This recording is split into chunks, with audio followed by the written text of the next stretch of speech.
How's it going, fellas? Welcome to another Bible book recap. And today we're going to go through the book of Judges. Just a crazy book of the Bible. A little new backdrop, by the way, in my college dorm room here, first week on campus. Let's get straight into the book of Judges. It's a very crazy book, and there's no sugarcoating to start things off in chapter 1. So the start of Judges feels all over the place, starting with the tribes of Judah and Simon making war with the Canaanites and Perizzites. They conquered Bezek, capturing the king Adoni-Bezek and cutting off his big toes and thumbs. And already we're like, whoa, what is going on? They're cutting off his big toes and his thumbs because he would do this to a lot of people. And so, the Israelites were just kind of like, yeah, let's pay him back by doing what he did to these people and give him a taste of his own medicine, which is always kind of satisfying in a way. So they did that, and then they captured Jerusalem. So the tribes of Judah and Simon are just on fire to start the book, kind of as they were in Joshua. We recall that Othniel, it talks about Othniel in chapter 1, who was mentioned in Joshua 15 because he married his brother's wife, Caleb, or his brother Caleb's wife, sorry. And then it lists other cities that are captured by these two tribes as, they have God on their side and they are just high. They're winning all these battles. But then a big mistake that the Israelites make is that they did not drive out all the inhabitants of the promised land, which Moses instructed in Numbers 33. And this is going to come back to bite the Israelites pretty hard. Not necessarily because God judges them, but he does.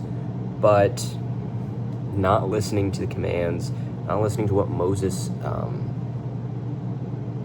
instruction back in the book of Numbers, that's going to cost the Israelites big time because they wanted to do their own thing and didn't want to listen to God. Always a big mistake. You just can't do that. Big mistake.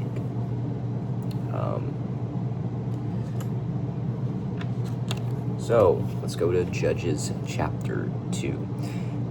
This chapter takes a step back in time to when Joshua was still around. It starts with an angel of the Lord, which is basically God. It's understood that this is God. The angel of the Lord was rebuking Israel for not keeping God's covenant and worshiping idols. And God said he wouldn't help drive other nations out. Again, no sugarcoating. God is saying, you can't do this, so I'm not going to help you. Very straight to the point. And then it recounts the death of Joshua, and it says in verse 10 that a generation rose up and knew nothing about God or what he did for their nation. And this is basically what the book of Judges is all about. There's really no strong leader like there has been in the past with Moses and with Joshua. There's not a strong leader who God sets apart.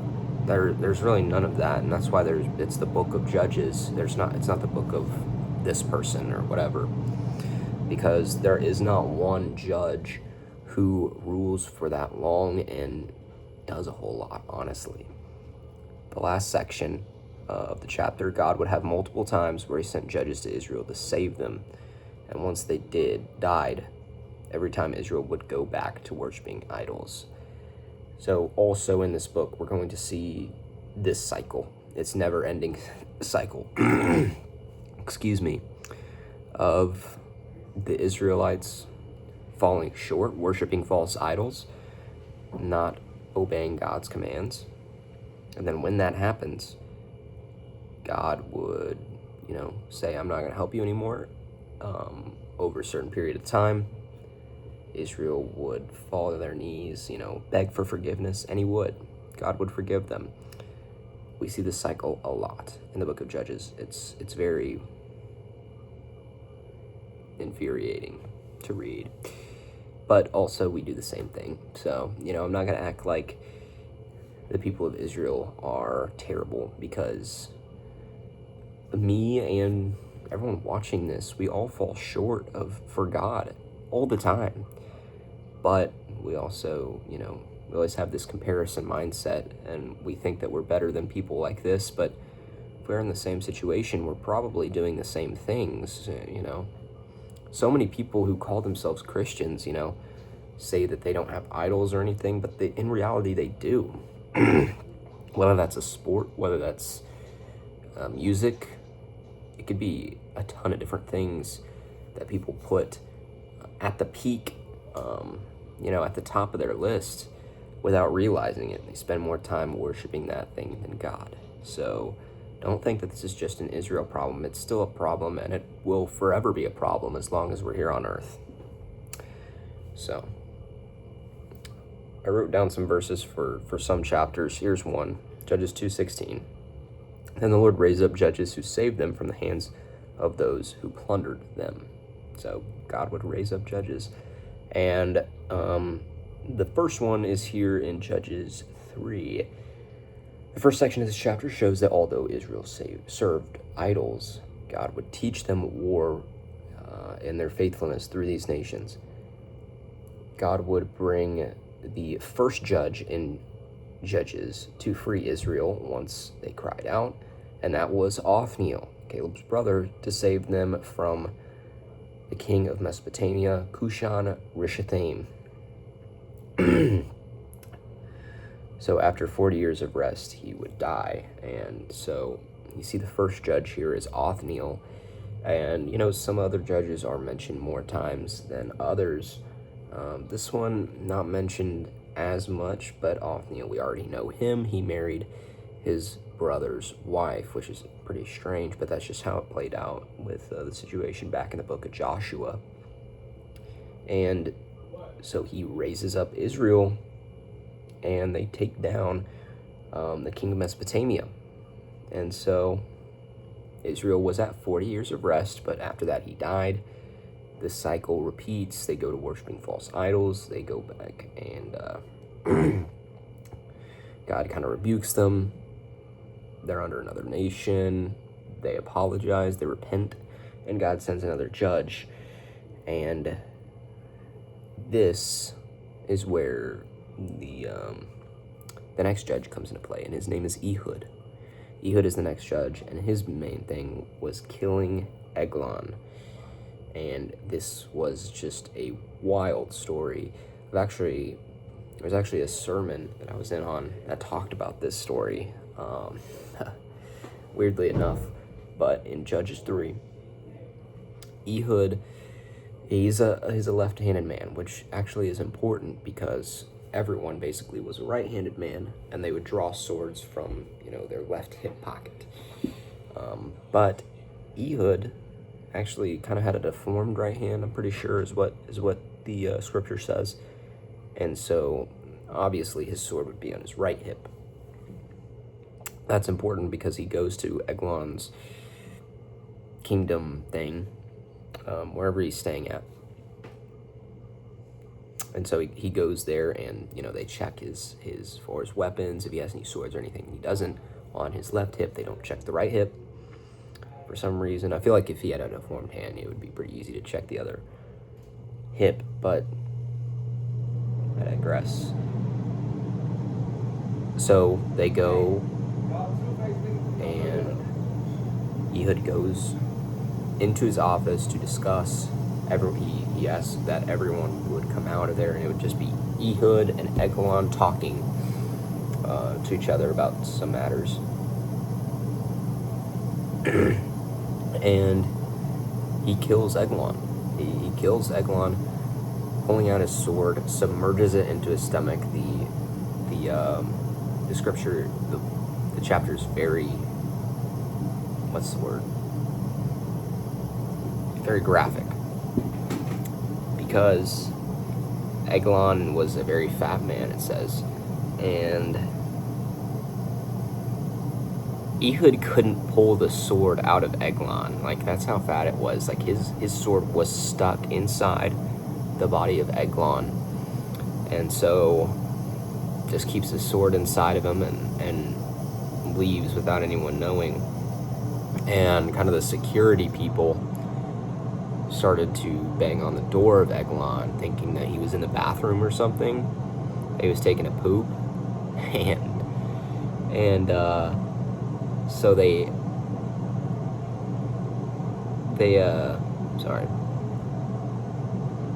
keep banging on the door until embarrassment, where it would be embarrassing for him to be on the can for this long. And so they break into the room, and he's lying on the floor dead, and he obviously smells bad. That's why they thought they were in the he was in the bathroom. So pretty crazy story. And then after serving Moab for 18 years, Ehud died, and Israel was at rest for 80 years. Shamgar was the third judge. He only got one verse in this chapter. So,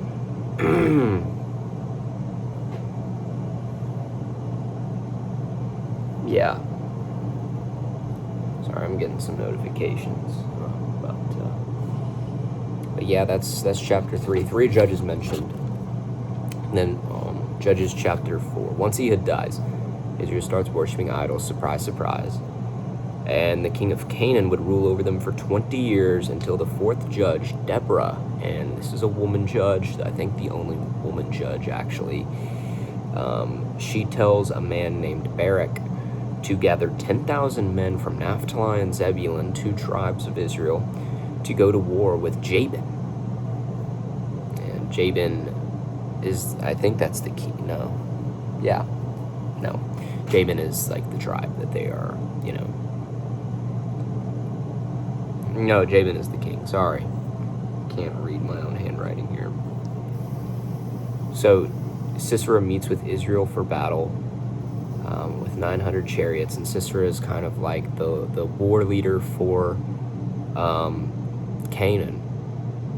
And so Sisera met with Israel for battle with 900 chariots, but God destroyed Canaan and their army. Sisera was able to escape, though, and he fled to Heber, meeting a woman there named Jael, thinking she would be an ally, and he asked her if he could stay at her place, stay the night, and then he would continue to run away. After this, he told her not to tell anyone he would sleep in the tent. Once he fell asleep, Jael hammered a tent peg through his temple, and he died. Judges, very graphic book. But yeah, another crazy story. Jael hammering the tent peg, and it goes through his temple, and it actually sticks into the ground. Like, she went all the way. She did not stop, which is just absolutely wild. But man, I mean, Old Testament stories, they're no joke. They really aren't. And so Sisera obviously died, and Deborah, they succeeded. In chapter 5 is a victory song sung by Deborah and Barak. Deborah praises God and about God raising her up as a mother, quote unquote, to Israel. She praised the commanders who were willing to follow her, and she praised the tribes that fought in battle, specifically Zebulun. She also rebuked the tribes that did nothing to help, which is a lot of them. A lot of them did not help. Deborah praised Jael for killing Sisera, and the song ends with cursing enemies and blessing allies. Israel would be at rest for 40 years. And then Judges 5:31 says, "May all your enemies perish in this way, Lord, but may those who love him be like the rising of the sun in its might." And the land was at rest for 40 years. So that was the end of the book of Judges, that verse, or not the book, the chapter 5 of Judges. And so, yeah, a very pretty chapter, a victory song sung by Deborah. I like it. Judges 6, Israel does bad. Wow, surprise. And so they would be oppressed by Midian for 7 years. They also stole their crops and brought them low. The angel of the Lord found Gideon pressing wheat in a wine press, so the Midianites won't steal crops. God tells him he's with Israel, but Gideon is skeptical as they are going through hardships, thinking he cannot overthrow Midian. God gives him signs like a rock burning and consuming his food. God commanded Gideon to tear down idols for Baal and Asherah. Once he did, the city wanted him dead, but Joash, his dad, said that Baal could fight for himself if he was a real god. God gave him another name, Jezreel. Gideon gathered men for upcoming war, and he asked for more signs from God for confidence, so God did. It's a really cool chapter about the rising up of Gideon and his relevance in the book of Judges.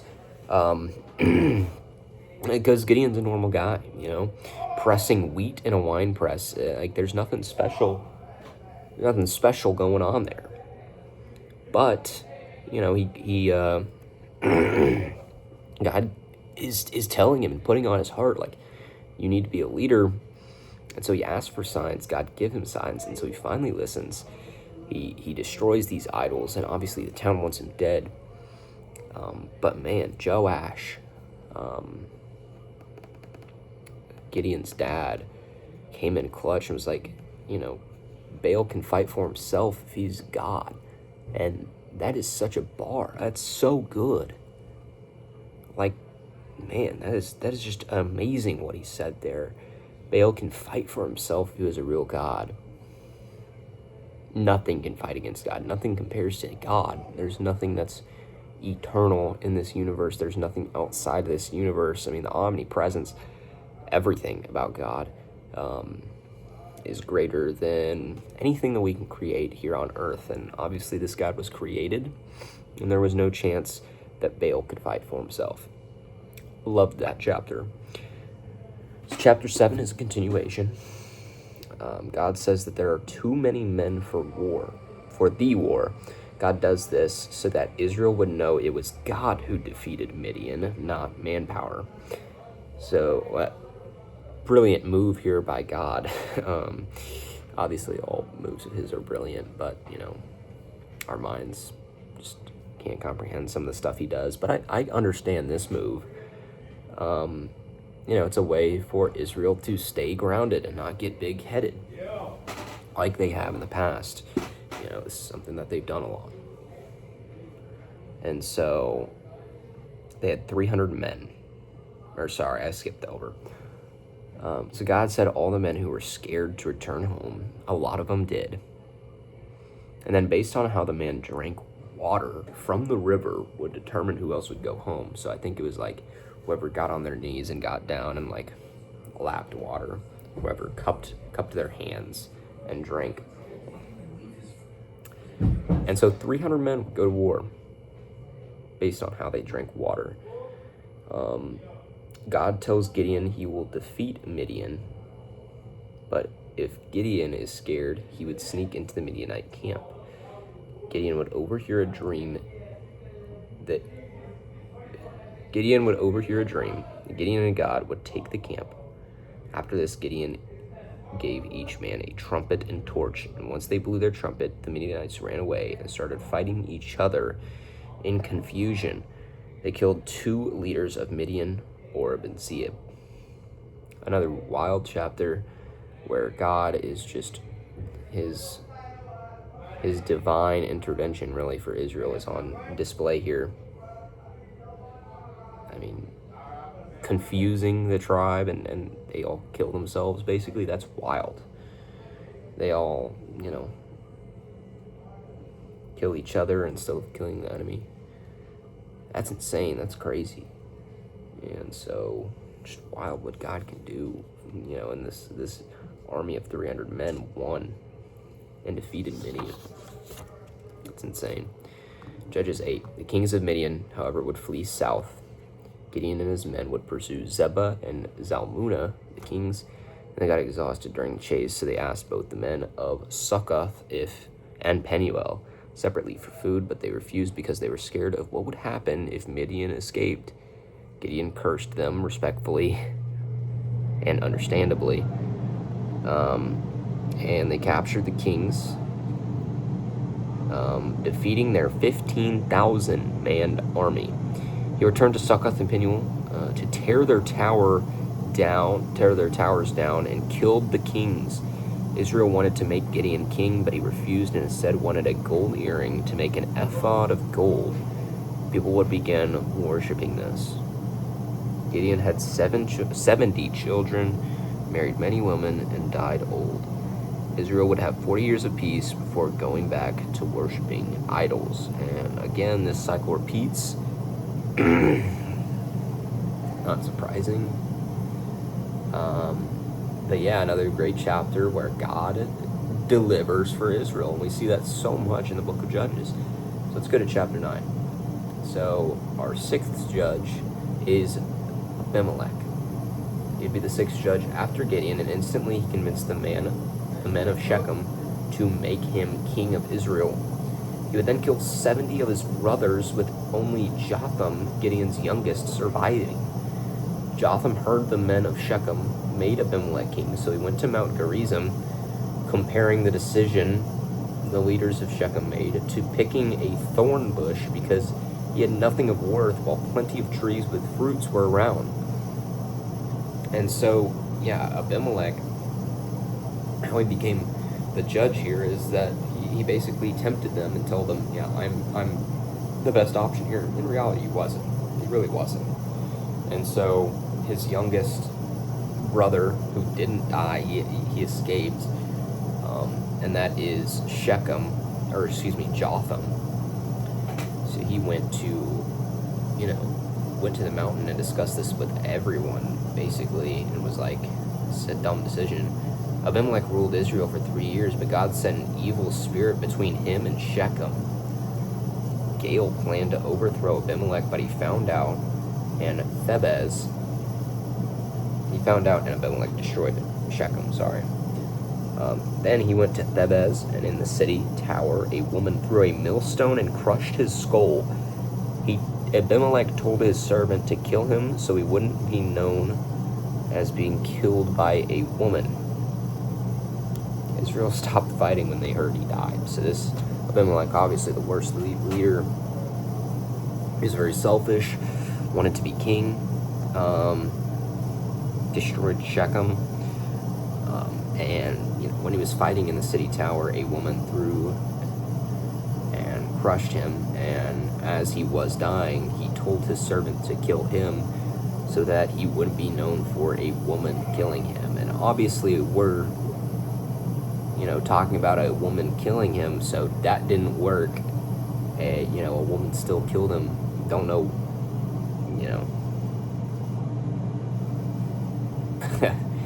I mean, that's just kind of, misogyny there. But also not surprising by his track record. But yeah, Israel stopped fighting when he died, because they realized that he was a bad person. So, going on to Judges 10. There are 2 judges briefly mentioned in this chapter.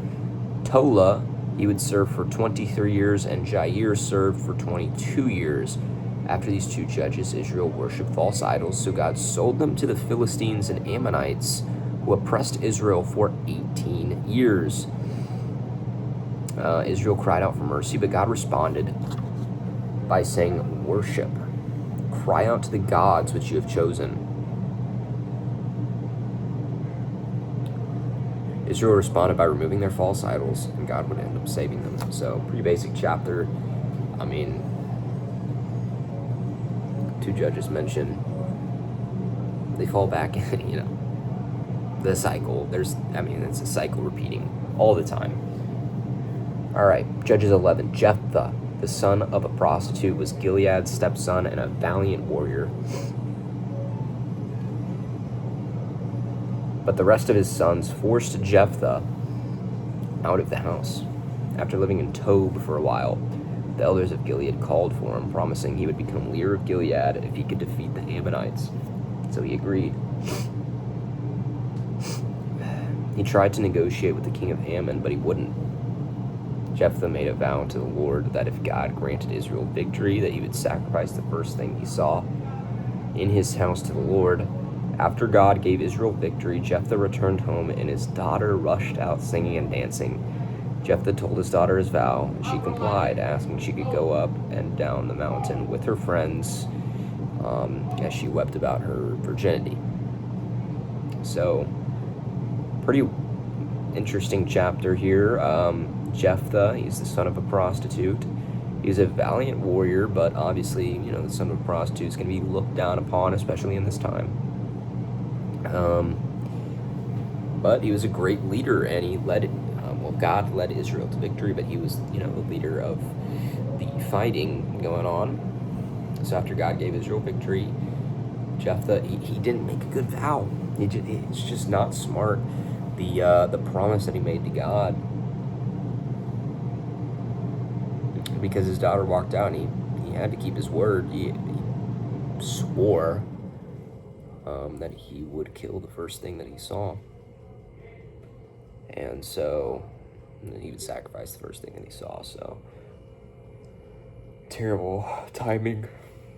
And he had to kill his daughter, and man, she complied. I mean, her faithfulness was really cool and really awesome to see. But unfortunate that had to happen. Judges 12, pretty easy chapter here. Ephraim and the men were mad that they had not been invited to help in the war with Ammon, but Jephthah basically said they weren't worthy.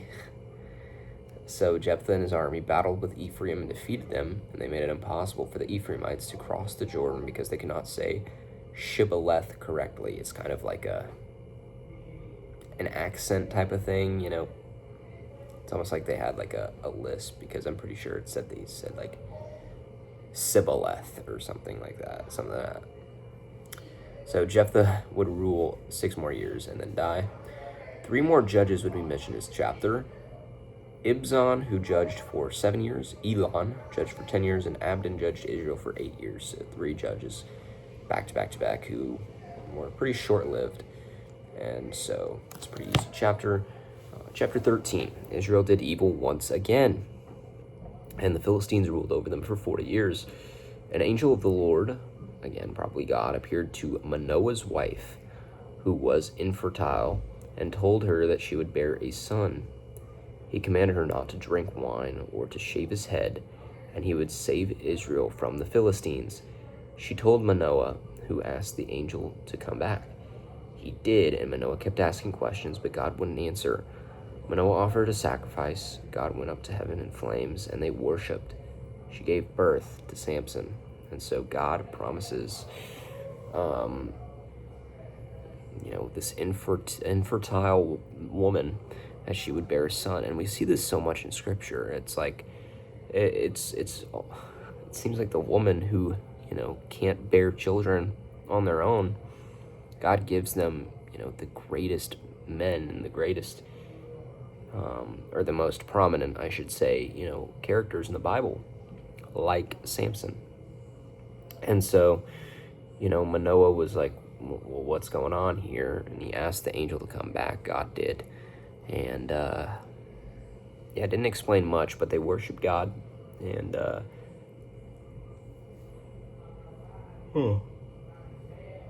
So, I really like Judges 13 and verse 18 here. But the angel of the Lord said to him, "Why do you ask my name? For is it wonderful?"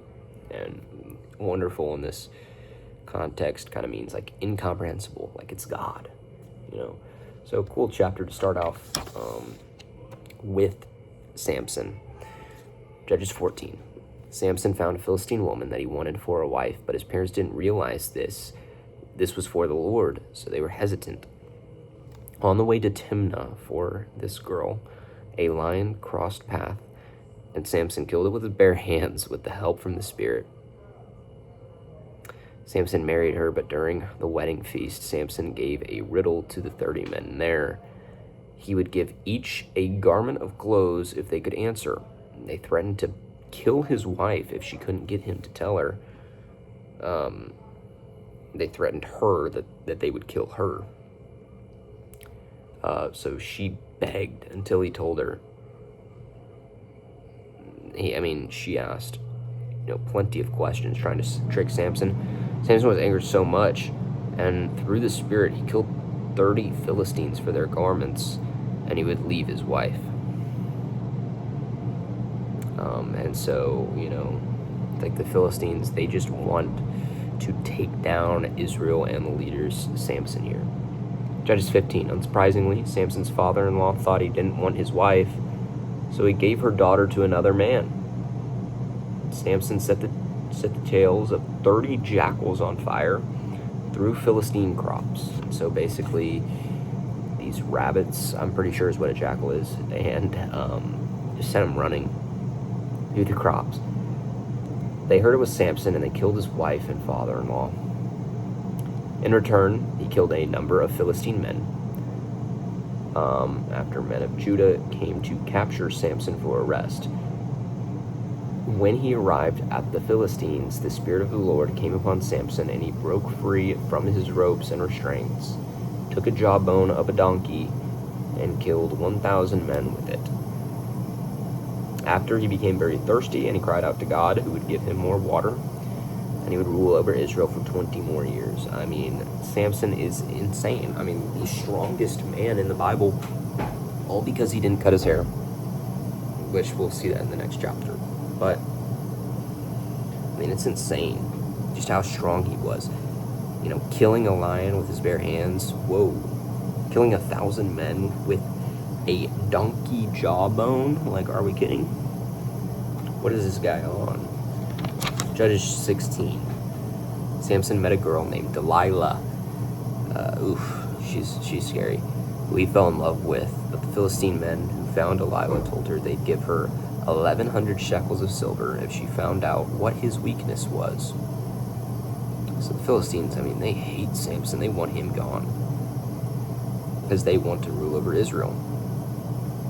She asked Samson what could humble him, and he tricked her 3 times, telling her other things, and the Philistines would try these things, and it didn't work. And those things being bound by fresh animal tendons, 7 ropes, and the pin in Delilah's weave. But he eventually told her that it was his hair, for it had never been cut, and I don't know what Samson was thinking here. The people of the Philistines, they literally tried the 3 other things, so why would he tell Delilah what his weakness was, his actual weakness was? Doesn't make any sense. Anyway, she did tell the Philistines what his weakness was, and they caught him. They gouged his eyes out. So Samson's blind, and they shaved his head.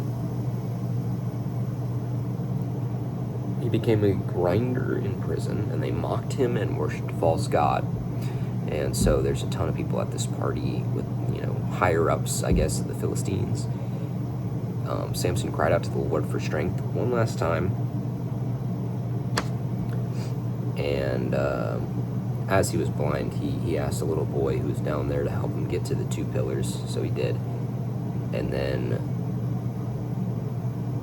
he pushed the pillars away, and the house full of governors and Philistine men and women came crashing down, and every single person died, including Samson. He kind of sacrificed himself for the glory of God, as he realized his mistake, and he repented, and he said, God, just let me have one last hoorah, basically. And so, yeah, all these Philistine people died, and pretty crazy. I love the story of Samson. It just kind of shows that he made mistakes, but he, in the end, he was honorable. He was kind of had anger issues, I guess, but he was still honoring God in the end. Judges 17. A man named Micah from Ephraim stole 1,100 pieces of silver from his mom, but he told the truth and gave it back to her. and in return she gave Micah 200 pieces of silver for the metal image. He made shrines and an ephod for household idols. He appointed his son to be a priest. A young Levite looking for a job met Micah, and he offered the Levite a job to work at his shrine and become a father to Micah. So Levite lived with Micah. And so this chapter is kind of short. And this is kind of the start where we don't really get any more judges. This is basically, Samson was kind of the last one we talk about. There are two more judges that are mentioned in, previous or, future books, but they're mentioned in the book of Judges. And so Judges 17:6 is a very important verse to understand the context and where we're at in the book of Judges. In those days, there was no king in Israel. Everyone did what was right in his own eyes. But there was no judge from chapter 17 till the end of the book. And we're going to kind of see just the calamity that's going on and the confusion. Chapter 18. The men from the tribe of Dan were seeking land to call home, so they sent 5 men to spy the city of Laish. On their way, they stopped at the house of Micah and met the Levite priest, and they asked him if he'd asked God if their journey would be a success, and he said to go. The men thought Laish was good to take over, so when they came back, they sent 600 armed men to take over the city. On the way, they stopped at Micah's house, taking his metal image and the young priest, who was actually excited to leave. Micah called them to stop, but there was nothing he could do. He couldn't fight these 600 men. And so the Danites conquered Laish, renamed it Dan, and they set up a carved image of Micah in the territory. And so God was nowhere to be found in this chapter, except for, when they asked if the Levite could ask God. The people of Dan here, the Danites, they didn't even ask God directly, which is something they could have done, and they did not do that. And so you see kind of, they're not even really worried about God at this point because they're worshiping their false idols and everything. So it's wild. Chapter 19, a Levite's man's concubine left him to go to her father's house. So the man took his servant to Bethlehem for his concubine. After 5 days, they left Bethlehem and traveled north. Instead of stopping in Jerusalem, they went to Gibeah, and a man urged them to stay with him, because the city square was pretty dangerous. During the night, the men of Gibeah surrounded the house and asked for sexual relations with the man. The old man begged that they wouldn't do it, so he offered his daughter, who was a virgin, and the concubine. They refused, but the Levite forced his concubine, and they raped her all night till sunrise. When the Levite woke up, he found his concubine dead at the door. The religious men in Gibeah were much worse than the idol worshippers in Jerusalem. A wild chapter, and just to see how godless, Israel had become at this point. And also, the Levite man thought that it would be better to stay in Gibeah than Jerusalem. In Jerusalem, they were worshiping idols, which, yeah, that's terrible. You shouldn't do that, but at the end of the day, your life isn't in immediate danger like it was in Gibeah. And so a huge mistake. And, it's honestly just it's tough to read that chapter because it's just, obviously very graphic, and, it's a dangerous, thing to think about. And, I don't think there's really, that happens in our world too, just wild, and a scary chapter for sure. Judges 20. Men of Israel met at Mizpah after they heard what the men of Gibeah did, and they agreed Gibeah needed punishment. They went to Gibeah and told them to give up the worthless men who did the thing in the last chapter. But they refused, so Israel went to war with the tribe of Benjamin. After the first 2 days, the men of Israel lost 40,000 men, and they were losing this battle. And they wept to God, asking if they should go a third time. God said he would give them victory.